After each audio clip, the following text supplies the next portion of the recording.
Bonjour à toutes et à tous, mesdames, messieurs. Dans cette vidéo, comme toujours, nous allons continuer de dénoncer et de vous montrer sur l'écran les mensonges, les fabrications, les corruptions, les falsifications et les interprétations mensongères qui tous eux sont liés avec l'islam. Tous eux forment l'essence de l'islam.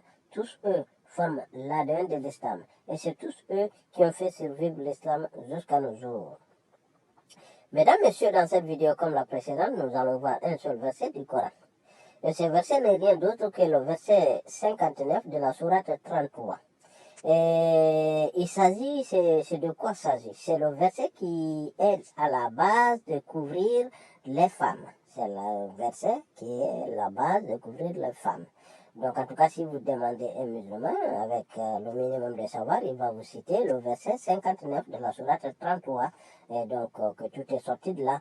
Donc, sauf que ici, vous avez trois façons. Vous avez celle-ci, la première façon. Celle-là est bien entendu la première façon. Et en réalité, ce qui est décrit dans ce verset 59, c'est ce qui est, c'est comme ça, ok?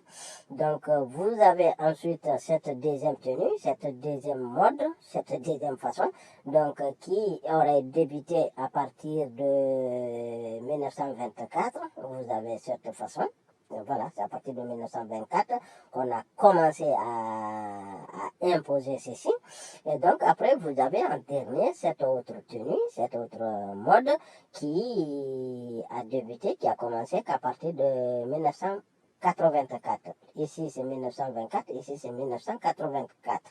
Donc, à partir de 1984, avec le pouvoir des Wahhabites en Arabie Saoudite, ils ont imposé cette tenue-là, cette mode-là. Bien entendu que cette façon-là de s'habiller comme ça là n'est pas du tout décrit dans le verset 59. Mais il y a plusieurs passages du Coran qui vous parlent de hijab. Hijab, ça veut dire rideau, mur, ou en tout cas une séparation invisible. Donc voilà, qui rend invisible. Et donc, ils ont interprété que Allah lui-même dit qu'il est derrière un hijab, donc derrière un rideau, il est invisible. Donc la femme aussi doit rester invisible. Et donc, si la femme doit rester invisible, donc rien de mieux que ça. Donc, bien que voilà, j'ai choisi là une tenue, je l'ai choisi sciemment. Vous voyez, il y a toutes les parties, il y a tout le corps qui est bien marqué. Donc, voilà, là, j'ai choisi sciemment cette photo. Mais ce n'est pas le sujet de la vidéo. Et donc, ici, vous avez la sourate, ce verset. Donc, en réalité, comme je vous disais tout à l'heure, c'est ça ce qui est décrit. On va voir le verset, on va le lire et vous allez juger par vous-même laquelle de ces trois façons s'adapte au mieux au verset. Voilà, s'adapte au mieux au verset. Et donc, on va voir la sourate 33. La sourate 33, celle-ci même, qui a plus de 200 versets. Plus de 200 versets manquants. La seule sourate a plus de 200 versets manquants. Et donc, vous vous posez, si vous êtes une personne rationnelle, vous vous posez bien sûr une question tout de suite après.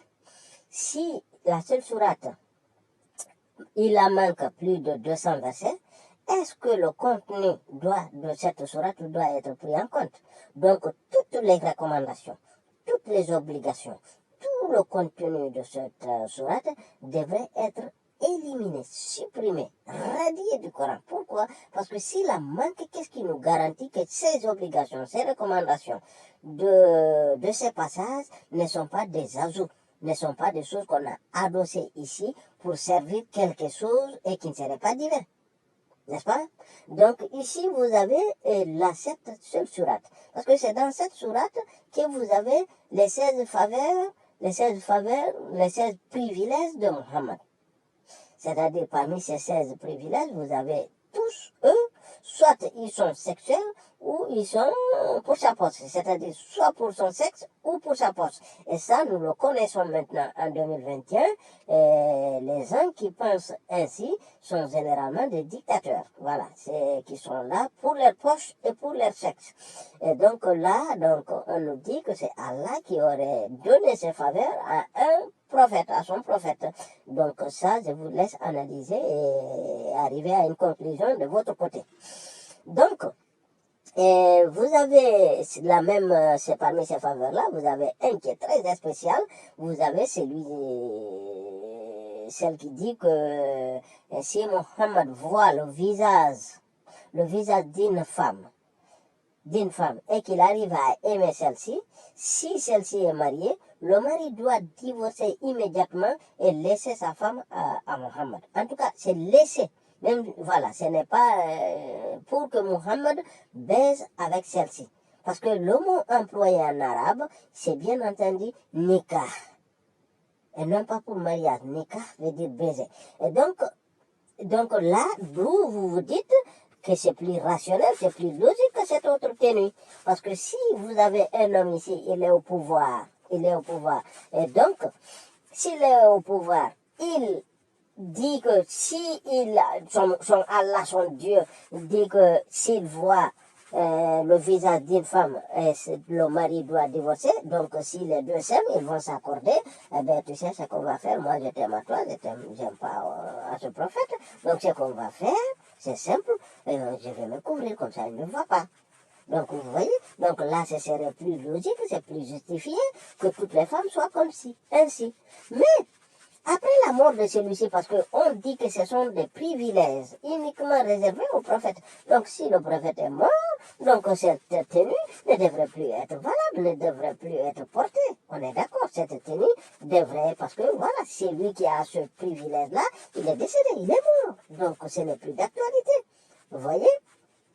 Et donc, maintenant, vous avez aussi, dans cette même sourate, vous avez la sourate, par exemple, le verset, par exemple, 53, qui vous dit qui vous raconte une histoire, que Mohammed aurait invité la tribu pour un dîner, et donc ils sont venus, il y avait un jeune garçon parmi eux, voilà, vous savez que Aïcha, sa fille, était très jeune, parce que voilà, quand au moment Mohammed est décédé alors que celle-ci avait 18 ans et que Hafsa avait 21 ans. Donc, ce jeune garçon est venu, voilà, donc il causait avec Aïcha, voilà, ils sont de la même génération, et il trouvait Aïcha très belle. Il dit, bon, après la mort du prophète, qu'il compte épouser, il a dit en haute voix, qu'il compte épouser Mohammed. Aïcha. Et qu'est-ce que Mohammed fait? C'est de sortir un verset aussi dans cette même sourate, de sortir un verset, soi-disant, voilà, que ses épouses sont interdits, sont des mères, ses épouses sont les mamans des musulmans. Donc, interdit de les épouser, même après sa mort. Une fille de 18 ans, l'interdire de se marier. Une fille de 21 ans, l'interdire de se marier. Et vous allez me dire que ça, c'est divin. Je ne sais pas de votre côté comment vous voyez, mais moi, je vois ça quelque chose de criminel. C'est vraiment réellement criminel. Surtout quand le monsieur le défunt, a épousé celle-ci quand elle avait 6 ans. Et a couché avec elle quand elle avait 9 ans. Donc elle a détruit il a détruit complètement cette fillette. Vous voyez? Et donc, vous avez dans cette sourate, et vous avez dans cette même sourate aussi, Allah et ses anges forment une équipe pour prier. Pour prier. Attention, quand je dis prier, ce n'est pas ce que les interprétations disent. Parce que les interprétations disent que c'est barak, c'est-à-dire c'est des invocations. Voilà, c'est des invocations. Ou bien, voilà, quelque chose comme ça, voilà, c'est de demander, ce n'est pas de prier. Non, le mot employé, c'est le mot du salat. Salat, c'est de la même façon que les gens font. Voilà, c'est-à-dire la salat, c'est que font les musulmans, c'est que fait un musulman 5 fois par jour. Donc Allah et ses anges forment une équipe et ils font la salat à Mohammed. Parce que quand je dis prière, vous allez confondre. Donc ils font la salat à Mohammed. Et Allah demande aux musulmans, et aussi à leur tour, de faire la salat à Mohammed. Donc vous vous dites, ok, mais c'est un peu curieux quand même. C'est un peu curieux. Allah, parce que même si vous prenez la première logique, la première interprétation qui viendrait dire que c'est une invocation, c'est une demande. C'est une demande. Donc une invocation, une demande. Pourquoi Allah demande? Pourquoi Allah va se mettre à demander, à souhaiter ou à désirer quelque chose pour Mohammed si c'est lui-même qui donne. Ça n'a pas de sens. Ça n'a pas de sens. Donc, on va aller directement voir ce verset. On va voir ce verset dans le Coran. Donc, vous voyez, donc, vous avez toutes ces choses-là dans ce même verset. Voilà, sans oublier aussi que c'est ce même verset, c'est dans cette même sourate, c'est cette même sourate que vous avez, qui a donné ordre à Mohammed d'épouser la femme de son fils. C'est-à-dire, Mohammed sort un verset parce qu'il est allé rendre visite à son fils. Il a trouvé que son fils adoptif n'est pas là. Et il a vu, l'épouse de son fils habillée, voilà, une tenue, voilà, quelque chose, voilà, tout est marqué là même, sauf que ici c'est marqué, mais pour elle c'était transparent, vous voyez, pour elle c'était transparent, donc voilà, il est tombé dans les pommes. Il est tombé dans les pommes, il a commencé à sortir des versets, voilà, que Allah lui a autorisé d'épouser celle-ci. Vous voyez? Et donc Allah, lui, il est là, en tant que créateur. Ce qui l'intéresse, c'est de descendre des versets pour le sexe de Mohammed. Voilà. Et il nous dit que ça, c'est pour toute l'humanité. Comment ça pour toute l'humanité? Quel est notre avantage? Quel est notre intérêt? Quel est notre... Qu'est-ce que cela nous apporte à notre foi, nous, au XXIe siècle, en 2024, et ce que le sexe de Mohammed, ce que Mohammed devait faire, ou il a fait, et que ceci soit dans un livre, qu'on nous dit que ce livre, les musulmans se mettent à réciter ceci. Ça n'a pas d'importance. Ça n'a pas d'importance pour l'humanité, ce truc. Au lieu de nous dire, par exemple, comment fabriquer des paracétamol, ou comment fabriquer je ne sais pas, des antibiotiques, hein, Allah s'est mis à nous parler du sexe de Mohammed, que Mohammed peut épouser celle-ci, ou que tel ou tel ne doit pas rentrer dans la maison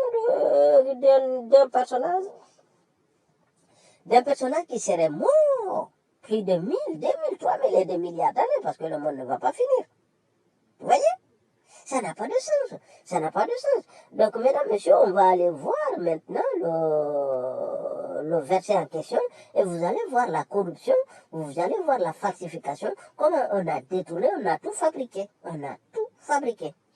Donc, ici, vous avez bien entendu, ici, vous voyez, sourate 33, verset 59. Donc, on va d'abord lire en français et après on revient analyser le verbe, le texte en arabe. Alors, qu'est-ce que nous avons? Ô prophète, dis à tes épouses, à tes filles et aux femmes des croyants, ok?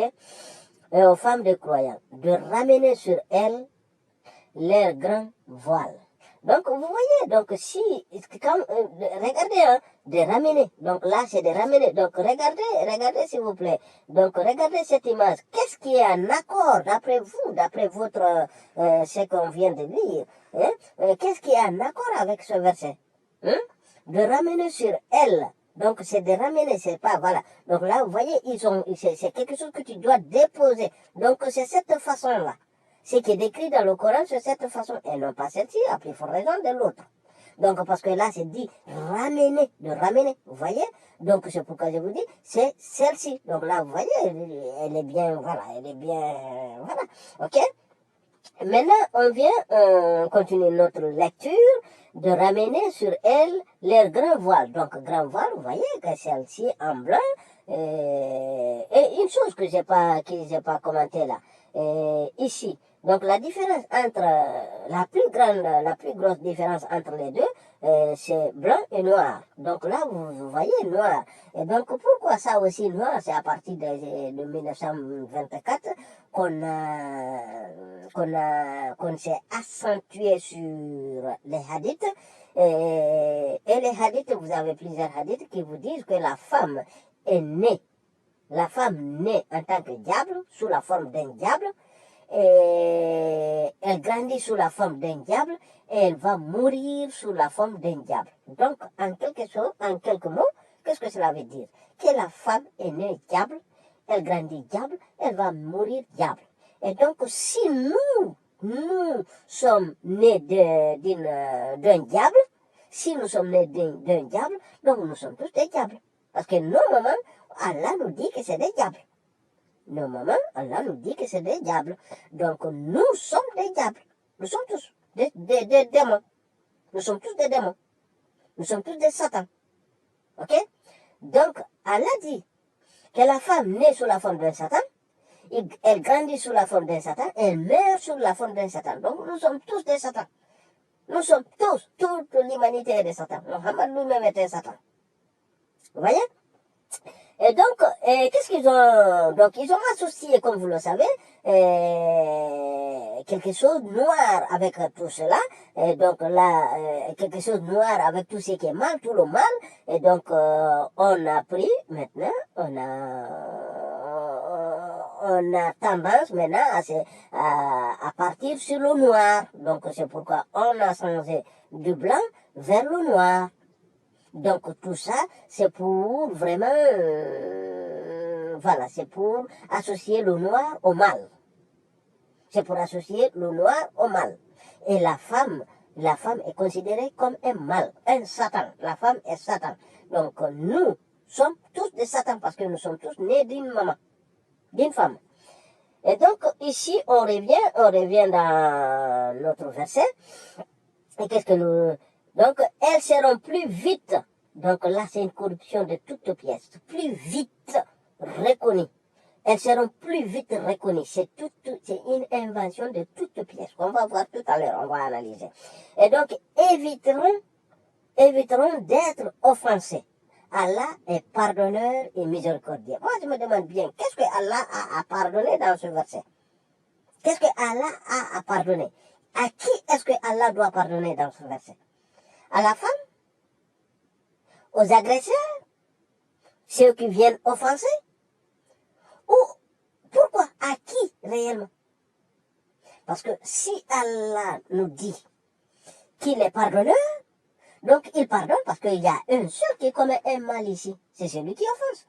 Donc, celui qui offense, donc c'est à celui-ci qu'Allah veut pardonner. Ou bien Allah veut pardonner à celle qui ne porte pas. Je ne sais pas si vous comprenez mon raisonnement. Parce qu'Allah dit qu'il est pardonneur. Donc, dans ce verset, il pardonne qui? Celui qui offense. Donc, il est miséricordieux envers celui qui offense. Ou bien, celle qui ne porte pas, ne respecte pas les recommandations d'Allah. Chers musulmans, répondez à cette question. Et réfléchissez bien, hein. Réfléchissez bien parce que si vous dites que non, Allah pardonne aux femmes qui portent, ça n'a pas de sens. Qui portent le voile, ça n'a pas de sens. Ils ont déjà suivi la recommandation d'Allah. Elles ont suivi. Donc celles qui ne portent pas, donc c'est mieux de ne pas porter. Parce que Allah va les pardonner. Et si ce sont les agresseurs, donc Allah est miséricordieux envers le mal.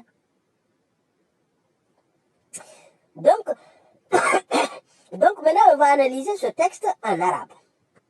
On va analyser maintenant ce texte en arabe. Et particulièrement, voilà, on va pas trop... Il y a une chose aussi. Allah, pourquoi il est le créateur, il a envoyé Mohammed. Et je vais laisser ça pour ne pas annoncer inutilement. Et donc ici, il y a deux verbes, il y a deux mots qui m'intéressent. Premièrement, ce mot-là, donc ici, on nous met, c'est plus équitable ou c'est plus, voilà.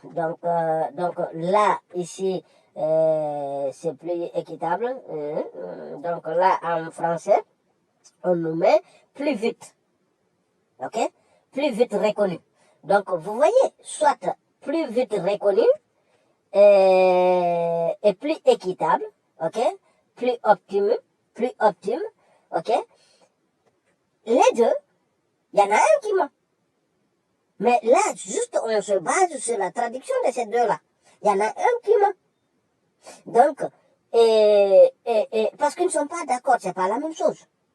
Donc, ici, maintenant, il y a ce mot-là qui m'intéresse, Adnan. Ok, qui m'intéresse, le premier. Et le deuxième mot, c'est celui-ci. Ok, on va analyser ces deux mots-là. Et ce mot-là, c'est du mal, ou en tout cas blessé. c'est du mal, ou blesser, c'est blesser quelqu'un, ou faire du mal à quelqu'un. Ok?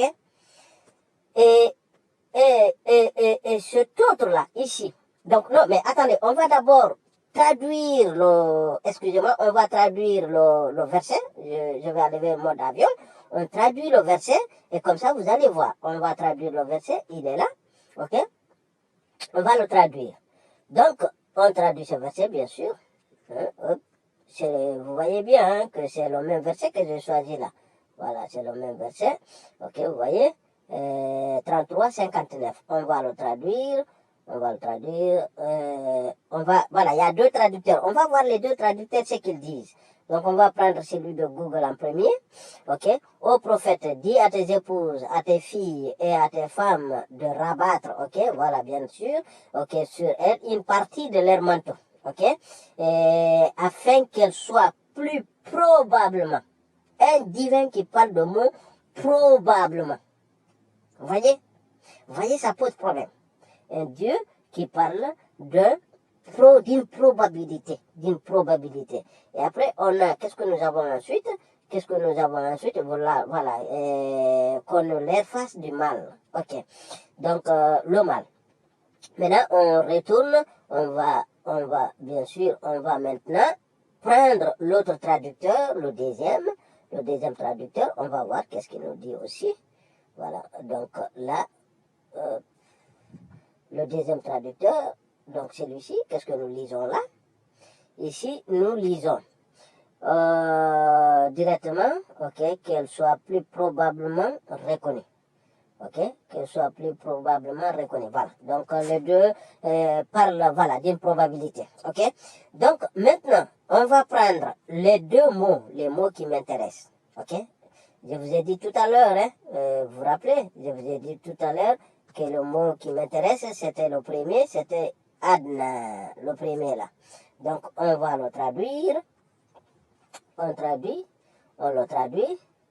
Donc minimum, le moins 2, minimal. Donc, vous voyez, c'est-à-dire, qu'est-ce que le verset vient nous dire? Au moins, il serait.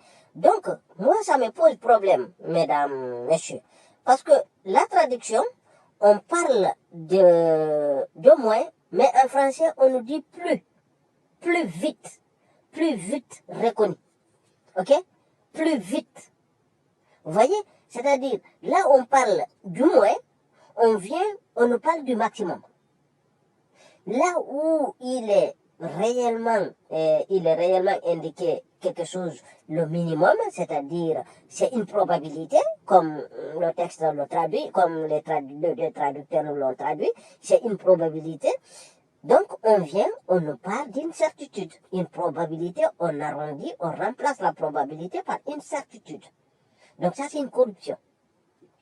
Donc, on revient ici, mesdames, messieurs, pardon. On revient ici. Donc, vous voyez, hein? Donc, maintenant, on prend le deuxième mot. Le deuxième mot que je vous ai dit, c'est celui-ci. Ok? Donc, hop. Le deuxième mot est celui-ci. On va le traduire aussi. Donc, vous voyez, ils ont du mal, blessés et tout ça. Maintenant, qu'est-ce que nous avons ici? Nous avons ici, qu'est-ce que nous avons? On va aller directement sur le texte. Donc, Allah dit le suivant. Plus vite reconnu, je vous ai dit, ce n'est pas du tout, voilà, attendez, on va resélectionner le texte, il est toujours là, vous voyez, qu'elle soit plus vite reconnue. Non, soit probablement reconnu, ok? Donc, soit au moins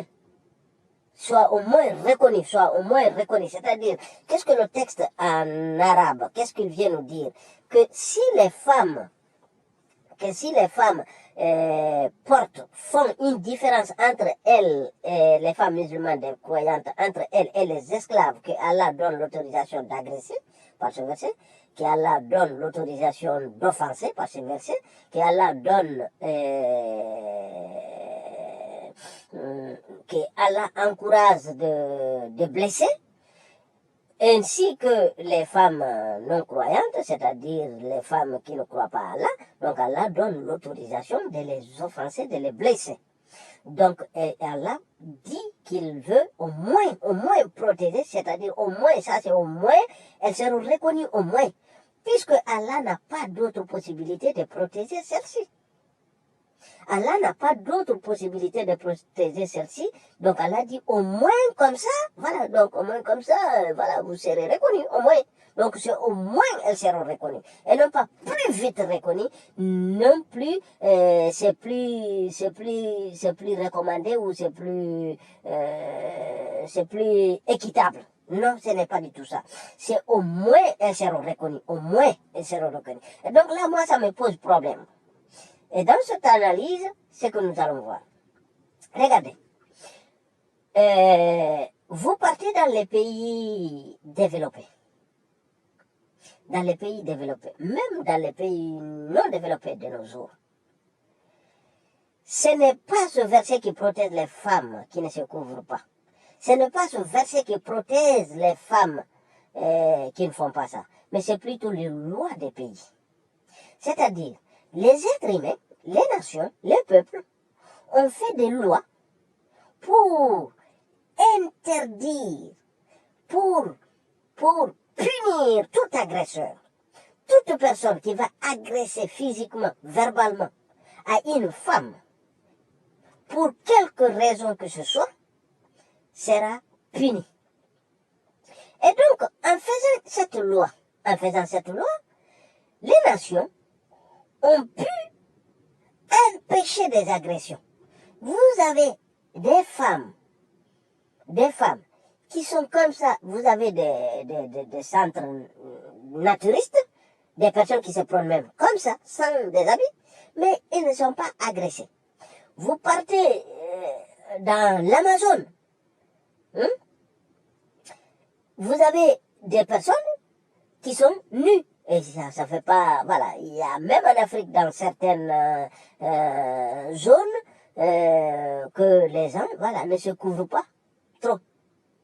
Donc, mais ça ne permet pas, personne n'est agressé à cause de cela. Pourquoi? Il y a des doctrines, il y a des lois, il y a des règles. Et ces règles-là empêchent, bien entendu, toute agression. Donc, un divin, il nous dit qu'il est pardonneur. Qui est-ce qu'il veut pardonner? C'est-à-dire, les agresseurs, donc, comme ça, au moins, il nous dit, au moins, vous serez reconnus.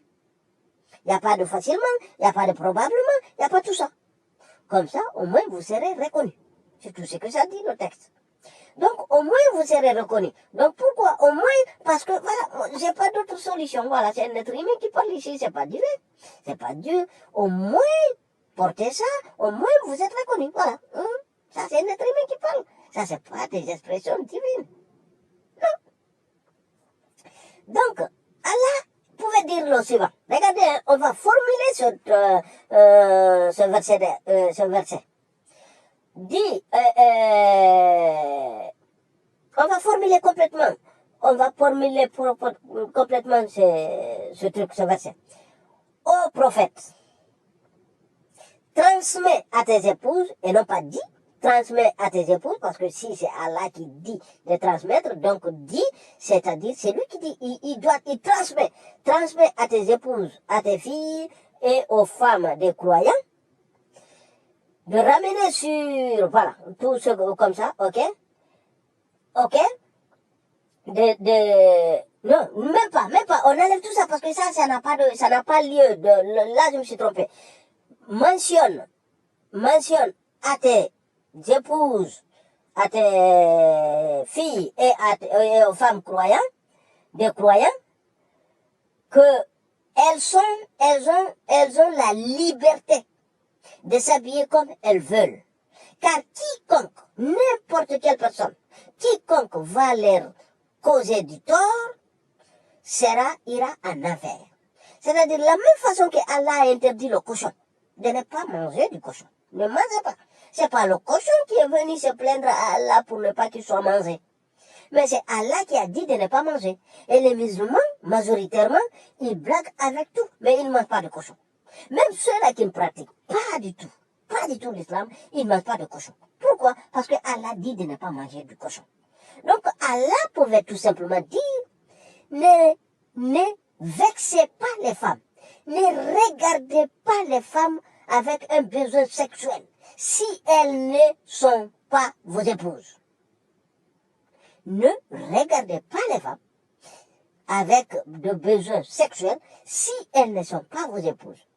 N'agressez pas, n'offensez pas les femmes n'offensez pas les femmes, qu'elles soient vos épouses ou pas, car ceci est une ignominie et vous irez directement en enfer. Vous allez voir, en faisant cette loi, comme nous, êtres humains, comme le peuple de la terre, nous avons fait des lois qui, ces lois-là, punissent toute personne qui va agresser une autre personne, toute personne qui va agresser, violer une femme. Donc Allah pouvait tout simplement nous mettre ici une loi au lieu de formuler des versets comme ça tordus, des versets obsolètes. Au lieu de nous formuler des versets comme ça, il devait tout simplement interdire toute agression envers la femme. Il devait interdire tout regard sexuel envers une femme qui ne soit pas la tienne. C'est tout, c'est très simple. Parce que vous dit, les musulmans, je l'ai été pendant 46 ans, jusqu'à mes 46 ans, j'étais musulman. Donc, ne s'amuse pas, même ceux-là qui ne pratiquent pas, ne s'amusent pas à manger le porc.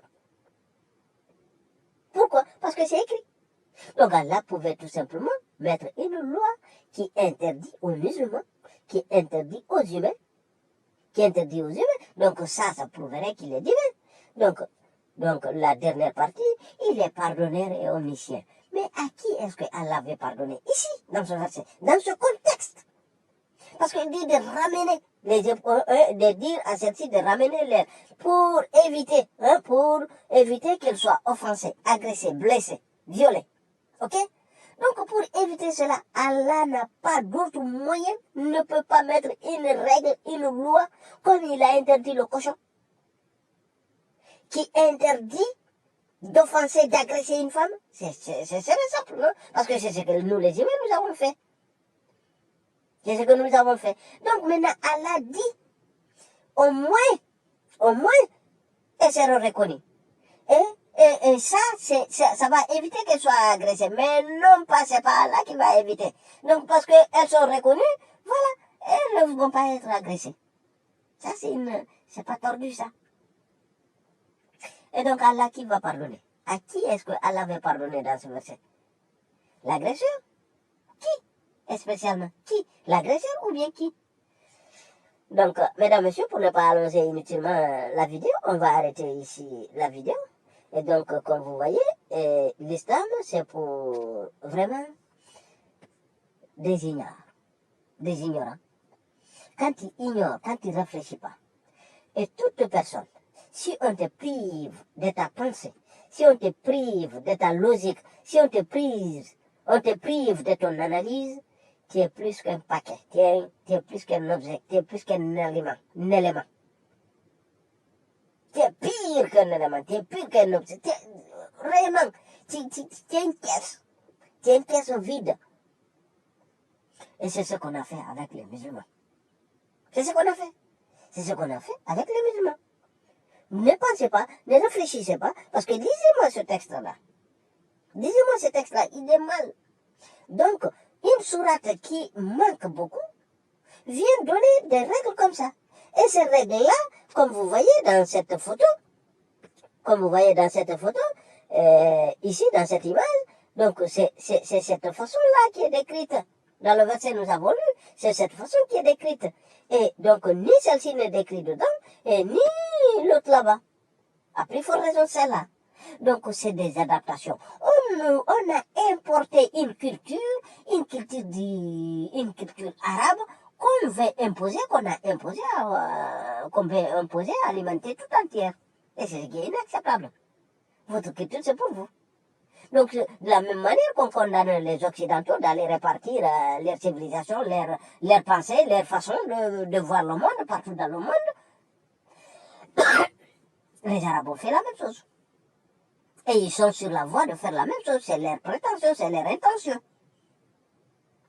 Sur ce, mesdames, messieurs, on va arrêter là la vidéo et je vous dis à la prochaine. Et je vous remercie.